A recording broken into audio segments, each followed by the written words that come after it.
শিক্ষা প্রতিষ্ঠানের নাম বলেন, বিশ্ববিদ্যালয়ের নাম বলেন, রাস্তাঘাটের নাম বলেন, সব শেখ মুজিবুর রহমানের নামে। শেখ মুজিবুর রহমান মৃত ছিলেন, উনি হয়তো জানতেন না ওনার নামে সব জায়গায় এত কিছু নামকরণ করা হয়েছে। কিন্তু আমাদের এই সংসদ একজন প্রতিমন্ত্রী সেই খ্যাতির বিড়ম্বনা আমরা দেখতে পাচ্ছি। উনি কিছুই জানেন না, কিন্তু 10-12টা শিক্ষা প্রতিষ্ঠানের নাম ওনার পরিবার নামে হয়ে যায়, রাস্তাঘাটের নাম হয়ে যায়, এবং এমনকি ইউনিয়নের নাম পর্যন্ত হয়ে যায়।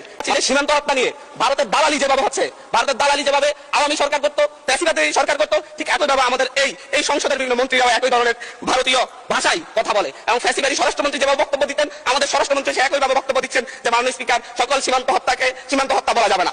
আমরা বলছি প্রত্যেকটা সীমান্ত হত্যাই হত্যা, প্রত্যেকটা সীমান্ত হত্যাই আমাদের সার্বভৌমত্বের জন্য হুমকি। মাননীয় স্পিকার, মাননীয় স্পিকার, বাংলাদেশে আমরা 2024 পরবর্তী এতদিন আমরা মব কালচারের কথা বলেছে যে হচ্ছে ডক্টর ইউনূস সরকারের সময় মব কালচার অনেক বৃদ্ধি পেয়েছে, কিন্তু আমরা দেখতে পাচ্ছি বাংলাদেশ ব্যাংকে মব সৃষ্টি করে গভর্নরকে বের করে দেওয়া হচ্ছে। আমরা দেখতে পাচ্ছি বাসুসে মব সৃষ্টি করে বাসুসের এমডিকে বের করে দেওয়া হয়েছে।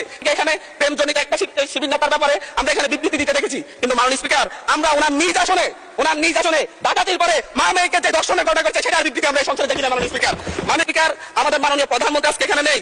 উনি যখন বিভিন্ন ভাষণে গিয়ে অসত্য তথ্য দিয়ে বলেন বিরোধী দল মিছিল করতেছে মদের দাম কেন বৃদ্ধি করা হয়েছে, কেন সিগারেটের দাম বৃদ্ধি করা হয়েছে, এরকম অসত্য তথ্য দিয়ে যখন মাননীয় প্রধানমন্ত্রী বক্তব্য দেন আমরা খুবই আশাহত হই। মাননীয় স্পিকার, আমরা আশাহত হই যখন ঋণ নিয়ে কথা বলতে গিয়ে সংসদে যখন আমরা ঋণ নিয়ে কথা বলতে চাই, ব্যাংকের ঋণ নিয়ে, ইসলামী ব্যাংক দখল নিয়ে যখন আমরা কথা বলতে চাই, তখন মাননীয় প্রধানমন্ত্রী দাঁড়ায় যখন বলে আপনারা সবাই কবিতার যারা ঋণ নাই, এর মতো দিয়ে মূলত মাননীয় প্রধানমন্ত্রী ঋণ কবিতাকে উৎসাহিত করে। মাননীয় স্পিকার, আমরা এই ধরনের সংসদ চাই না।